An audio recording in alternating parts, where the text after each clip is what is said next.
तो very good morning बच्चों, मैं प्रदीप आपका स्वागत करता हूं आपके अपने चैनल प्रदीप फिजिक्स प्लैनेट पे। तो वापस से हम आ चुके हैं नेक्स्ट लेक्चर को लेकर के, जहां पर बात हो रही है क्लास 10th के करंट इलेक्ट्रिसिटी चैप्टर के बारे में। और मैं बता दूं कि दो लेक्चर आपके दो चैप्टर मैंने कंप्लीट कर दिए, उसको फटाफट से कंप्लीट कर लीजिएगा। और आज हम लोग थर्ड लेक्चर स्टार्ट कर रहे हैं, जहां पर आज ये फर्स्ट लेक्चर होने वाला है इलेक्ट्रिसिटी वैद्युतिकी का। अब इस चैप्टर को स्टार्ट करना है तो मैं बता दूं कि यहाँ पर 10th में दो अलग अलग तरीके के जॉनर थे। एक जॉनर था ऑप्टिक्स और दूसरा जॉनर है इलेक्ट्रिसिटी। हम लोगों ने प्रकाश के सारे पार्ट्स को देख लिया है और अब हम लोग बात कर रहे हैं इलेक्ट्रिसिटी वाले टर्म को। तो ध्यान से इसको क्लियर करना है और चीजों को अच्छे से क्लियर करके समझना भी है। तो आइए स्टार्ट करें। पहले तो देखिए, आपको पता है कि जब मैं किसी पदार्थ के बारे में बात करूं तो किसी पदार्थ में बेसिकली सब एटॉमिक लेवल पे बात करूं तो उसमें क्या होते हैं। तो उस पदार्थ में देखिए, छोटे लेवल पे बात किया जाए तो उसमें अणु है, परमाणु है और उसके अंदर निहित है इलेक्ट्रॉन, प्रोटॉन और न्यूट्रॉन। बहुत अच्छे से पता होगा। अगर मैं किसी पदार्थ के इन परमाणुओं के बारे में बात करूं तो उनमें जो प्रोटॉन है और न्यूट्रॉन है वो नाभिक में बने होते हैं और इलेक्ट्रॉन जो है वो उसी के आसपास घूमते रहते हैं। मतलब इलेक्ट्रॉन किसी भी परमाणु में नाभिक के चारों ओर घूमने का काम करते हैं। अब यही इलेक्ट्रॉनों को हम आपस में इधर उधर ले जा सकते हैं, क्योंकि ये नाभिक के साथ अगर बंधे होंगे स्ट्रांगली, मतलब प्रबल रूप से बंधे होंगे तो निकालना थोड़ा मुश्किल होता है।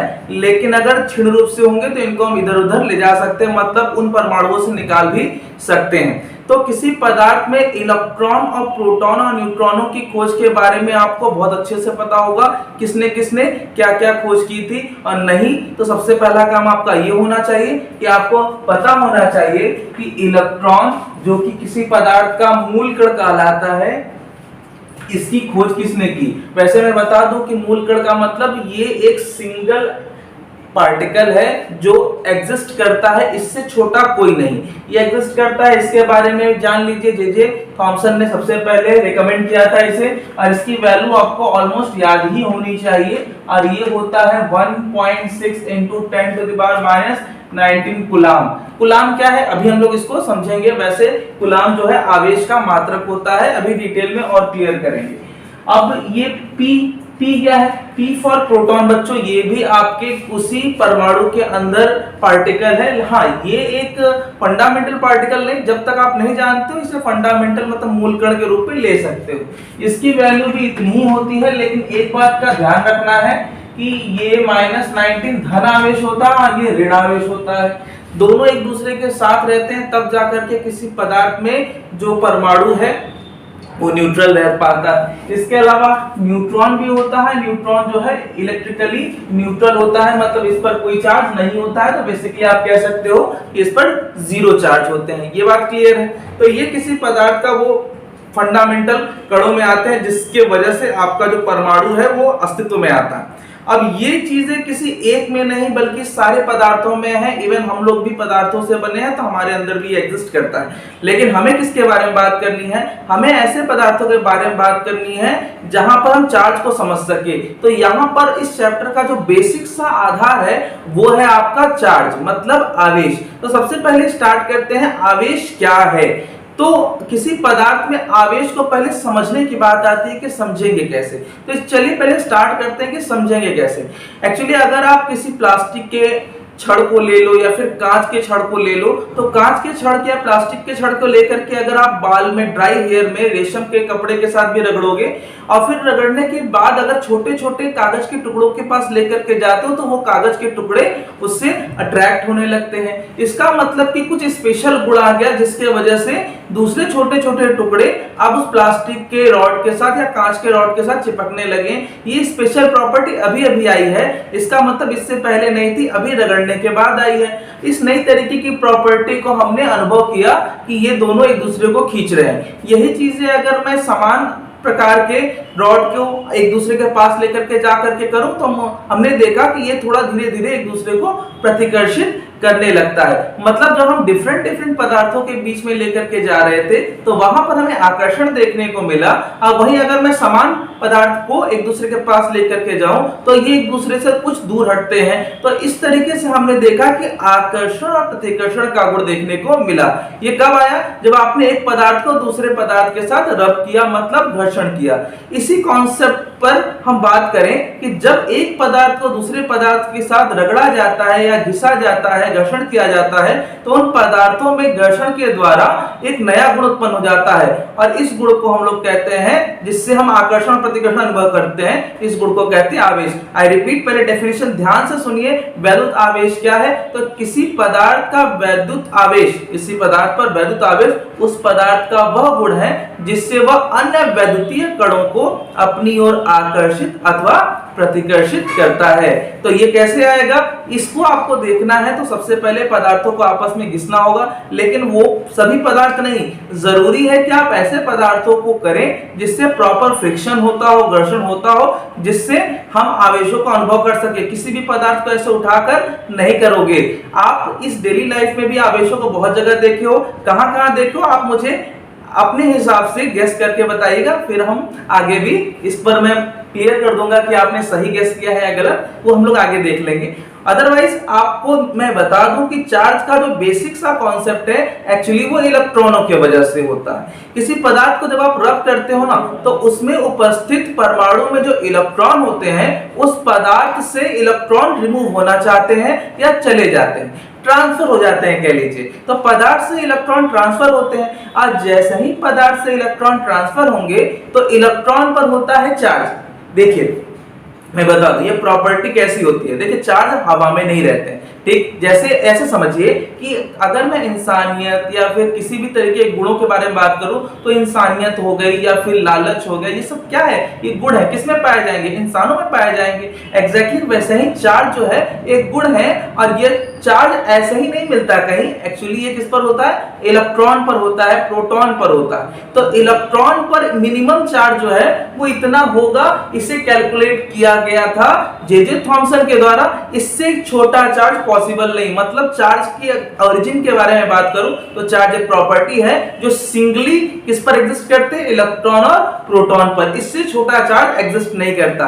अगर किसी पदार्थ पर चार्ज आया है तो इसका मतलब वहां से जरूर इलेक्ट्रॉनों का आना जाना हुआ होगा। इसका मतलब जब मैंने एक पदार्थ को दूसरे पदार्थ के साथ रब किया और उस पदार्थ पर इस नई तरीके के गुण को देखने को हमें मिलता है, जिससे वो दूसरे पदार्थों को खींच रहा है और पुश कर रहा है, ढकेल रहा है, तो इसका मतलब कि उस पर जरूर इलेक्ट्रॉनों का ट्रांसफर हुआ होगा। तो साधारण तौर पर यह कहा जाता है कि किसी पदार्थ पर वैद्युत आवेश वास्तविक रूप से उस पदार्थों से इलेक्ट्रॉनों के स्थानांतरण के द्वारा उत्पन्न होता है। अगर उस पदार्थ से इलेक्ट्रॉन गए हैं, अगर इलेक्ट्रॉन गए हैं, इसका मतलब वहां से इलेक्ट्रॉनों की कमी हो गई है।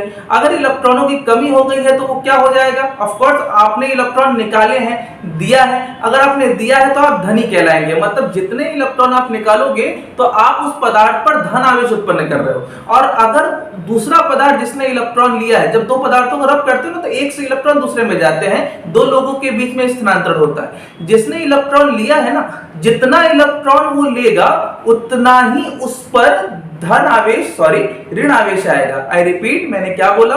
किसी पदार्थ को जब आप रब करते हो तो एक से इलेक्ट्रॉन जाते हैं। जिससे इलेक्ट्रॉन जाते हैं, जिस पदार्थ से इलेक्ट्रॉनों की कमी होती है उस पर धन आवेश, और जिस पर इलेक्ट्रॉन आते हैं उसे हम लोग कहते हैं ऋण आवेश। इस तरीके से जितना धन आवेश उत्पन्न होगा उतना ही ऋण आवेश उत्पन्न होगा। दोनों में आवेश की मात्रा बराबर होगी। सीधी सी बात है, जितना हम देंगे उतना ही आप ग्रहण कर पाओगे, ले पाओगे। यही चीजें यहाँ पर भी होती है। तो आवेश का कॉन्सेप्ट क्लियर हो रहा है। आवेश आएगा कैसे? आवेशों का परिमाण ज्ञात कैसे करेंगे? आवेशों का परिमाण ज्ञात इसी से होगा, मतलब इलेक्ट्रॉनों की वजह से ही हम कर पाएंगे। दो प्रकार के होंगे, पॉजिटिव होंगे, नेगेटिव होंगे। पॉजिटिव और नेगेटिव की पहचान कैसे होती है तो मैं बता दूं, पॉजिटिव और नेगेटिव की पहचान हम लोग वैद्युतदर्शी से किया करते हैं। वैद्युतदर्शी क्या होता है मैं बता दूं कि आपने बहुत पहले क्लास 8 वगैरह में आपने कोई प्रोजेक्ट वगैरह किया होगा, उस प्रोजेक्ट में वैद्युतदर्शी देखा होगा। वैद्युतदर्शी की सहायता से हम किसी पदार्थ पर धनावेश या ऋणावेश के होने का पता कर सकते हैं। बेसिकली आपको इसका पता अभी नहीं करना है, कोई एक्टिविटी करनी नहीं है, आपको समझना है कि चार्ज एक्चुअली है क्या और चार्ज के मूवमेंट से क्या क्या चीजें होने वाली है। बात समझ में आई? तो पहला टॉपिक हमारा क्या होने वाला है? आवेश। आवेश चार्ज कहते हैं इसको बच्चों। तो डेफिनेशन की ओर बढ़े। आवेश किसी पदार्थ का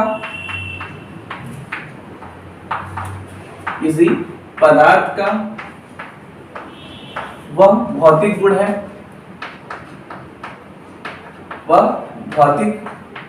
गुण है, जिससे यह अन्य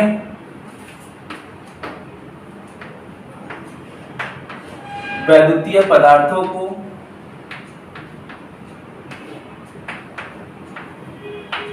अपनी ओर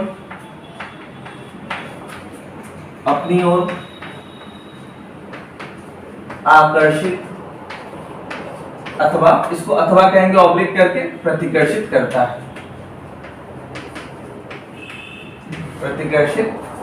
है।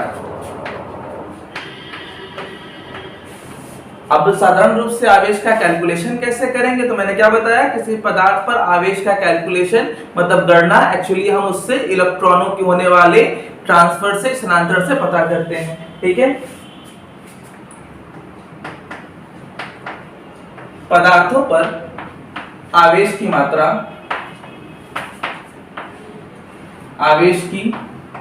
मात्रा पदार्थ से होने वाले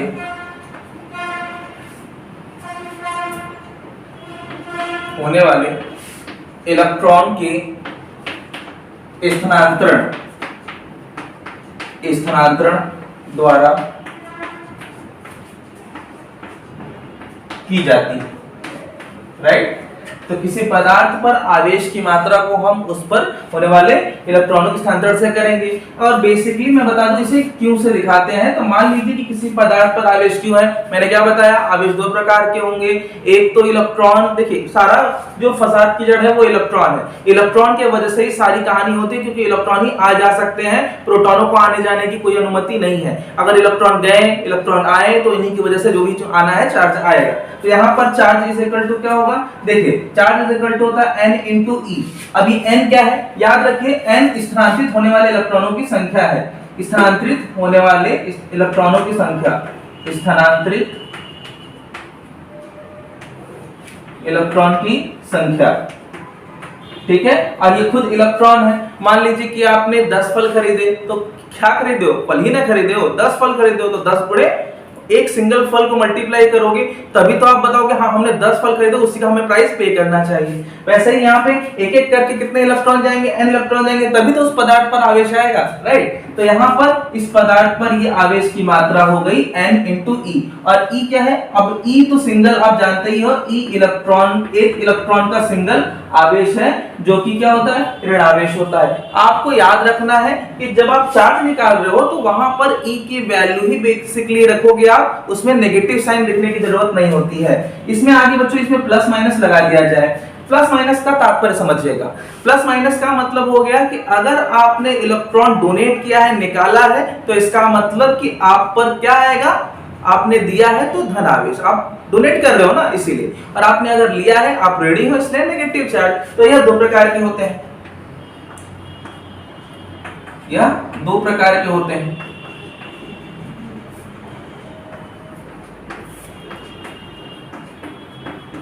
दो प्रकार के होते हैं। ठीक है, कौन कौन सा मैंने बता ही दिया आपको। पहला है आपका धन आवेश। अब धनावेश की प्रकृति कैसे प्राप्त होगी, धनावेश की प्रकृति इलेक्ट्रॉनों की कमी की वजह से प्राप्त होगी। इलेक्ट्रॉन की कमी हो जाएगी, मतलब वास्तविक रूप में जो भी इलेक्ट्रॉन थे उससे इलेक्ट्रॉन कम हो गए क्योंकि इलेक्ट्रॉन जाएंगे कमी के कारण। अर्थात पदार्थ से इलेक्ट्रॉन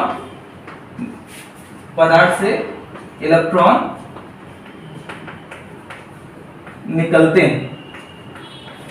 हैं। ठीक है, तो क्या आएगा, धन आवेश आएगा। सिंपली अगर मैं ऋण आवेश के बारे में बात करूं तो ऋण आवेश में भी आप ऐसे ही लिख लीजिएगा। ऋण आवेश आपका होमवर्क रहेगा। इसमें क्या होगा, नेगेटिव चार्ज में आप कहेंगे इलेक्ट्रॉन की अधिकता कहोगे, अधिकता के कारण, और यहाँ पे आप लिखोगे अर्थात पदार्थ में इलेक्ट्रॉन पहुंचते हैं, मतलब आते हैं। तो पदार्थ में अगर इलेक्ट्रॉन आएंगे, अधिकता होगी, तो आप पहुंचेंगे, तो आप कहोगे कि ऐसे पदार्थ को हम ऋण आवेश पदार्थ कह सकते हैं। तो इस तरीके से दो प्रकार के पदार्थ हो गए। अब आवेश की मात्रा मैंने बता दी। आवेश की मात्रा देखिए, वैसे हम लोग Q = Ne से निकालते हैं, लेकिन आवेश का जो मात्रक होता है उसे कूलाम के नाम पे दिया जाता है। तो आवेश आप देख ही रहे हो, लेकिन मात्रक उसका कूलाम। ओके, तो इसका मात्रक होगा कूलाम होता है। तो याद रखें, इसका मात्रक कूलाम होता है। और याद रखें, यह एक अदिश राशि है।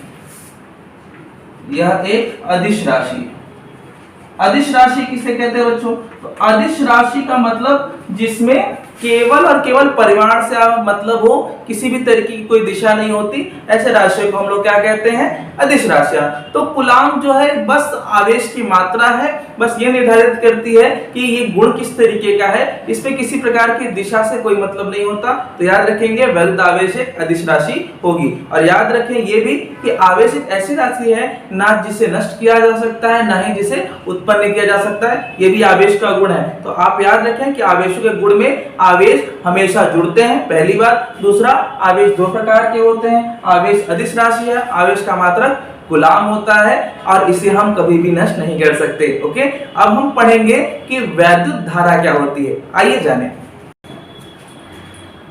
तो बच्चों, अब हमारा नेक्स्ट टॉपिक है वैद्युत धारा। लेकिन मैं बता दूं कि वैद्युत धारा को समझने से पहले हमें यह समझना है कि वैद्युत धारा को हम इस्तेमाल कहाँ करने वाले हैं। तो वैद्युत धारा को इस चैप्टर में इस्तेमाल करेंगे चालकों में। अब चालक क्या होता है वो समझेंगे। चालक देखिए, सारे धातुएं हैं, और धातुएं क्या है, धातुएं वो पदार्थ जिनके परमाणुओं में जो इलेक्ट्रॉन होंगे वो नाभिक से क्षीण रूप से बंधे होते हैं। ऐसे पदार्थ जिनमें इलेक्ट्रॉन नाभिक से क्षीण रूप से बंधे होते हैं, ऐसे इलेक्ट्रॉनों को मुक्त इलेक्ट्रॉन कहा जाता है। और ऐसे पदार्थों में जिसमें ये इलेक्ट्रॉन मुक्त होते हैं, ऐसे पदार्थों को हम धातु कहते हैं। तो धातुएं क्या कहलाती है, चालक कहलाती है। और यही चालक जो है हम इसमें इस्तेमाल करने वाले हैं। तो किसी चालक में क्या होंगे, मुक्त इलेक्ट्रॉन जो नाभिक से क्षीण रूप से बंधे होते हैं, और मुक्त रूप से बंधे होने के कारण ये गति करने के लिए स्वतंत्र होते हैं। ऐसे पदार्थों को हम चालक कहते हैं। चालक मुख्यतः धातुओं में आएंगी। इसके बाद आता है अचालक या कुचालक। अचालक या कुचालक किसे कहते हैं? अचालक या कुचालक में जो इलेक्ट्रॉन होंगे वो नाभिक के साथ प्रबल नाभिकीय बल से जुड़े होते हैं, जिससे वो आजाद नहीं हो पाते। जरा सोचिए कि अगर आप कहीं जा नहीं सकते, अगर आपको कोई भी काम करने से पहले सोचना पड़ता है, और आपको गार्जियन अगर आपको रिस्ट्रिक्ट करके रखते हैं इसलिए ताकि आपको किसी तरीके की प्रॉब्लम ना हो, तो इसका मतलब आप फ्रीली कोई काम नहीं कर सकते, हमेशा आप अपने गार्जियन से परमिशन लोगे।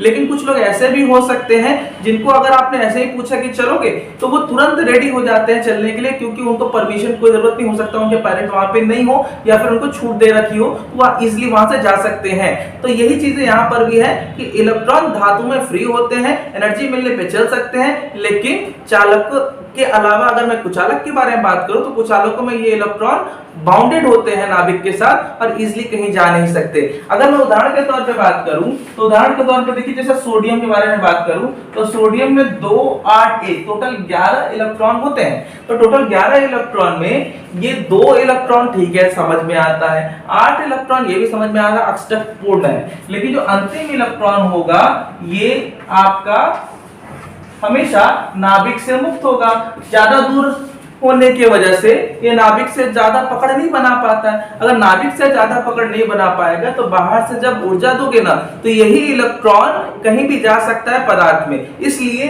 इस पदार्थ को हम एज अ कंडक्टर सिलेक्ट कर लेते हैं। तो ऐसे पदार्थ जिनमें ये इलेक्ट्रॉन 1 हो, 2 हो, 3 हो, ऐसे पदार्थों को हम क्या कहेंगे, धातुएं या फिर चालक में लेते हैं। वहीं अगर ऐसे पदार्थ है जिनमें इलेक्ट्रॉन क्या हो, 4 से ज्यादा हो, जैसे फॉर एग्जांपल आप क्लोरीन ले सकते हो, आप उसके अलावा जैसे बोल सकते हो कि 5 हो, 6 हो, 7 हो, क्लोरीन में 7 होते हैं, तो ऐसे पदार्थों को हम कहते हैं कुचालक या अचालक, जिसमें इलेक्ट्रॉन आसानी से अपने नाभिक का साथ या अपनी कक्षा का साथ नहीं छोड़ते हैं, तो हम ऐसे पदार्थों को इसमें यूज भी नहीं करेंगे। याद रखिए, चालक और अचालक की परिभाषा आपको आनी ही चाहिए। चालक सारे धातुएं होती है और कुचालक या अचालक सारे प्लास्टिक वगैरह होते हैं, जिससे हम लोग इसके ऊपर मतलब चालक तारों को ऊपर इंसुलेशन करके इस्तेमाल करते हैं ताकि हम उसके करंट से या झटकों से बच सके। समझ में आ रही है बात? तो चालक के बारे में बात हो गई। अब चालक में कौन है? इलेक्ट्रॉन्स है। कौन से इलेक्ट्रॉन? मुक्त इलेक्ट्रॉन। मुक्त इलेक्ट्रॉन क्या करते हैं? गति करते हैं। कब करेंगे? जब आप उसको क्या दोगे, बाहर से वोल्टेज दोगे। वोल्टेज मतलब ऊर्जा दोगे। तो अब आवेश जो है, आवेश कौन है? इलेक्ट्रॉन के ऊपर ही तो आवेश होते हैं, तो आवेश अब गति करेंगे। जब आवेश एक स्थान से दूसरे स्थान तक चलने लगते हैं तो केवल 1-2 तो चलेंगे नहीं, बल्क में चलेंगे। जितना ज्यादा एनर्जी दोगे उतना ज्यादा आवेश मूव करेंगे। तो आवेशों की मात्रा आपके एनर्जी पे डिपेंड करेगी। तो आवेशों की मात्रा अगर बढ़ेगी ना तो आप कहोगे कि आवेश की मात्रा बढ़ी। अब कैसे? आपको किसी तरीके का बेस चाहिए ना,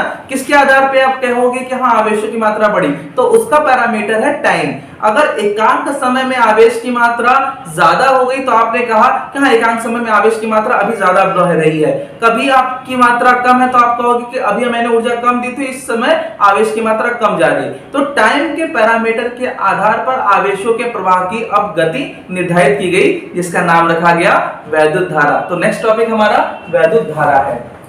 वैद्युत धारा। अब आप लोग इससे बचे नहीं हो, सब जानते हैं कि वैद्युत धारा क्या होती है, इलेक्ट्रिक करंट क्या होता है, और आपके डेली लाइफ में इलेक्ट्रिक करंट यूज भी होता है। किसी ने खाया भी होगा, बहुत अच्छे से इनको याद भी होगा। एक्चुअली क्या है, किसी चालकों में पहले से मौजूद है इलेक्ट्रॉन्स। वो इलेक्ट्रॉन कौन है? मुक्त इलेक्ट्रॉन। आपने इनको क्या दिया? एनर्जी, वोल्टेज के रूप में। जैसे ही वोल्टेज के रूप में आपने एनर्जी दी, तो अगर कम ऊर्जा दोगे तो आवेश की मात्रा भी कम चलेगी, ज्यादा दोगे तो ज्यादा चलेगी। वो डिपेंड करता है आपके वोल्टेज के ऊपर, एनर्जी के ऊपर। तो जब आप वोल्टेज देते हो तो इलेक्ट्रॉन की गति शुरू होती है, आवेशों की गति शुरू होती है। तो चालक में आवेशों के प्रवाह की समय दर, चालक में आवेश के प्रवाह की समय दर को चालक में वैद्युत धारा कहते हैं। ओके, तो चालक में आवेश प्रवाह की समय दर वैद्युत धारा कहलाती है। वैद्युत धारा कहलाती है। वैद्युत धारा कहलाती है। ठीक है, एक बात याद रखें कि वैद्युत धारा की कहानी क्लियर है। वैद्युत धारा किसे कहते हैं आप देखे भी हो, एक्चुअली वो आवेशों की गति को कैलकुलेट करने एक तरीका है। याद रखेंगे कि मान लीजिए कि मेरे पास ये चालक है, इस चालक में ये सब जो है हमारे इलेक्ट्रॉन्स है चल रहे हैं। याद रखिए ये इलेक्ट्रॉन है। अगर इलेक्ट्रॉनों की गति की दिशा ये है, इलेक्ट्रॉनों की गति की दिशा ये है, तो चालक में जो धारा होगी वो एक्चुअली धनावेश की गति की दिशा होती है, धनावेश। और इलेक्ट्रॉन हमेशा वैद्युत क्षेत्र के विपरीत चलते हैं। वैद्युत क्षेत्र वगैरह हम लोग और जानेंगे धीरे धीरे। आप ये जानें कि इलेक्ट्रॉन की गति अगर इधर हो रही है तो धनावेशों की गति इधर होती है। मेनली अगर इलेक्ट्रॉन नहीं चलेंगे तो धनावेश भी नहीं चलेंगे, याद रखिएगा। तो इलेक्ट्रॉन की गति अगर इधर है तो धनावेशों की गति की दिशा इधर होती है, और जितने इलेक्ट्रॉनों की गति की दिशा इधर होगी उतने ही धनावेश की दिशा होती है। और याद रखिए धनावेश की गति की दिशा ही एक्चुअली धारा की दिशा है। मतलब चालक में जो धारा है वो हमेशा इलेक्ट्रॉनों की गति के विपरीत चलती है। अगर मैं सेल के बारे में बात करूं तो सेल में धन दिशा से या धन सिरे से चलती है, इसे याद रखिएगा। तो चालक में धारा अब कैसे दिखेंगे? तो चालक में धारा देखिए I इज इक्वल टू हो जाएगा आवेश की मात्रा, आवेश की मात्रा बटे में समयांतराल, बटे में समयांतराल। तो इसे हम क्या लिख सकते हैं, इसे हम लिखेंगे Q/T। ये हो गया। और आप पहचान लो ये कौन है, चालकों में ये आवेश बेसिकली वही इलेक्ट्रॉन है जो गति करने के लिए स्वतंत्र है। अगर इलेक्ट्रॉन फ्री नहीं होंगे तो चलेगा कौन, यहाँ पर भी वही कहानी है। जहां पे आप लिख सकते हो, जहां पे Q बराबर क्या होगा, Q बराबर Ne, और N वही है मुक्त इलेक्ट्रॉन, जहां N क्या है, मुक्त इलेक्ट्रॉन, और E जानते ही हो 1.6 × 10⁻⁻19 कूलाम आवेश की मात्रा है। तो इस तरीके से इसके कुछ मौलिक गुण याद रखिए। यह सदैव इलेक्ट्रॉन के गति के विपरीत दिशा में प्रवाहित होती है, राइट। याद रखेंगे कि हमेशा धारा की दिशा इलेक्ट्रॉनों की गति के विपरीत होगी। अब हम चाहें तो इसके मात्रक वगैरह को भी समझ सकते हैं, क्योंकि फॉर्मूला लिखी हो तो इसका मात्रक आपको याद होना चाहिए। तो इसका मात्रक क्या हो जाएगा बच्चों, इसका मात्रक आप लिख सकते हो, देखिए क्या होगा, इसका मात्रक कूलाम प्रति सेकंड लिख सकते हो, कूलाम प्रति सेकंड लिख सकते हो। अथवा इसका जो SI मात्रक होता है, SI आपने सुन रखा है क्लास 9 में, SI जो है वो मानक प्रणाली है, मानक मात्रक है जिसको सभी लोग फॉलो करते हैं, और ये एम्पियर के नाम पे दिया गया है। मतलब धारा को जिसने इंट्रोड्यूस किया था उन्हीं के नाम पर एम्पियर, ये है इसका स्टैंडर्ड मात्रक। मतलब जब भी धारा के बारे में बात करेंगे तो आप उसका मात्रक हमेशा एम्पियर बताएंगे। समझ में आ गया। अब कुछ एग्जाम्पल के थ्रू अब हम क्वेश्चन को समझेंगे। याद रखें, धारा का यही फॉर्मूला हमेशा होगा। चालकों के लिए इसका हमेशा फॉर्मूला Ne होगा, जहां पे N वही मुक्त इलेक्ट्रॉनों की संख्या रहेगी। ओके, चलिए कुछ एग्जाम्पल करके इस टॉपिक को और क्लियर करते हैं। तो चलिए बच्चों, सबसे पहले हम लोग समझेंगे कि 1 एम्पीयर की परिभाषा क्या होगी। तो 1 एम्पीयर की परिभाषा बड़ी इंपॉर्टेंट होगी आपके जितने भी एग्जाम होंगे उसके लिए। तो पहले 1 एम्पीयर की परिभाषा समझ ले। क्या आपको पता है कि एम्पीयर को I फिलहाल दिखाते हैं उसी से, और Q/T लिख सकते हैं इसका फॉर्मूला, ठीक है। और यहां से 1 एम्पीयर की परिभाषा देनी है ना, तो इसको 1 बनाने के लिए आपको क्या करना होगा, आवेश को भी 1 लेना होगा, 1 कूलाम लेना होगा, समय को भी 1 सेकंड लेना होगा। तो चलिए कर लेते हैं फटाफट से। यदि आवेश 1 कूलाम हो जाए और तथा समय जो है, टाइम जो है वो भी 1 सेकंड कर दिया जाए, राइट, 1 सेकंड कर दिया जाए, दोनों मानक है। तो इस तरीके से आपका जो धारा होने वाला है वो क्या हो जाएगा, वो हो जाएगा 1 एम्पियर। कूलाम प्रति सेकंड को 1 एम्पियर भी कहा ही जाता है। अब इसकी परिभाषा क्या होगी जरा बताएंगे। तो यहाँ पर इसकी परिभाषा हो जाती है कि यदि किसी चालक में एकांक समय में, मतलब 1 सेकंड में, 1 सेकंड में 1 कूलाम आवेश की मात्रा प्रवाहित हो, कहां से, एक सिरे से दूसरे सिरे तक। यदि किसी चालक में 1 सेकंड में 1 कूलाम आवेश की मात्रा प्रवाहित हो तो इसे चालक में 1 एम्पीयर धारा कहेंगे। ध्यान से समझ में आ गया, खुद लिखना है आपको, ध्यान से सुन लीजिए डेफिनेशन क्या मैंने बोला। यदि किसी चालक में 1 सेकंड में 1 कूलाम आवेश की मात्रा प्रवाहित हो तो इसे चालक में 1 एम्पीयर की धारा कहेंगे। इसे आप इसके नीचे लिख लेंगे याद से, जो बोला उसे ध्यान से सुनिएगा। अब मैं चलूंगा कुछ एग्जाम्पल की ओर, जो कि आपके पिछले वाले टॉपिक पर भी है और एम्पीयर पे भी होने वाला है। आइए स्टार्ट करते हैं। तो पहला एग्जाम्पल है, 1 कूलाम आवेश में कुल इलेक्ट्रॉनों की संख्या क्या होगी। तो चलिए इसको हल करते हैं। हल करने के लिए आप सॉल्यूशन लिख लीजिए, और सबसे पहले मुझे बताइए कि यहाँ इलेक्ट्रॉनों की संख्या पूछा गया है, मतलब n पूछा गया आपसे, राइट। और आपको 1 कूलाम आवेश की मात्रा दी गई है, तो 1 कूलाम यहाँ पे लिख लिया गया, 1 कूलाम। अब चलिए हम सॉल्व करेंगे। तो आवेश दे रखा है, n पूछा है, तो कौन सा फॉर्मूला लगेगा, वही जो मैंने पहले बताया आपको। तो Q = Ne वाला लगा दीजिएगा। यहाँ से n निकालना है तो n हो जाएगा Q/E, राइट। तो अब यहाँ पे Q की वैल्यू कितनी है, देखिए मैं यहाँ कर दे रहा हूँ। तो n ये हो जाएगा 1, और यहाँ पर E की वैल्यू 1.6 × 10⁻⁻19 बच्चों, राइट। -19 को ऊपर शिफ्ट कर लीजिए तो ये हो जाएगा 10⁻19 बटे में 1.6। ओके, ये हो गया। अब चाहो तो आप इसको क्या लिख सकते हो, 10 की घात 1 गुणे 10 की घात 18, ऐसा कुछ लिख सकते हो, बटे में 1.6। अब दशमलव को अगर आप उठाओगे तो ये जो 10 है वो हो जाएगा 100, राइट। तो इस तरीके से हो जाएगा 100 बटे में 16 गुणे 10 के घात 18। अब इसे काट दीजिए, काट करके आप मुझे बताइए कितना आएगा। मैं बता दूं आपको, ये आएगा 6.25 into 10 to the power 18 electron आएगा। इसको इलेक्ट्रॉन लिख भी सकते हो या इलेक्ट्रॉन का चिन्ह बना सकते हो। इसका मतलब कि 1 कूलम आवेश में 6.25 गुणे 10 के घात 18 इलेक्ट्रॉन कुल होते हैं। किसमें? चालक में। याद होगा, याद भी रखेंगे क्योंकि इसे टिक करने के लिए भी आपको ऑप्शन में मिल सकता है। ओके, अब आगे बढ़े। नेक्स्ट देखते हैं, यदि कुल इलेक्ट्रॉन की संख्या 12.5 गुणे 10 की घात 18 हो तब चालक में आवेश की मात्रा क्या होगी। एग्जैक्टली बच्चों मैं बता दूं कि ये एग्जैक्टली उसी तरीके से करिएगा। इसमें क्या दे रखा है? n दे रखा है, 12.5 गुणे 10 की घात 18 दे रखा है, और आपको इलेक्ट्रॉन दे रखा है, आवेश की मात्रा बतानी है। कैसे बताएंगे? Q is equal to NE से बताना है। कर पाएंगे क्या?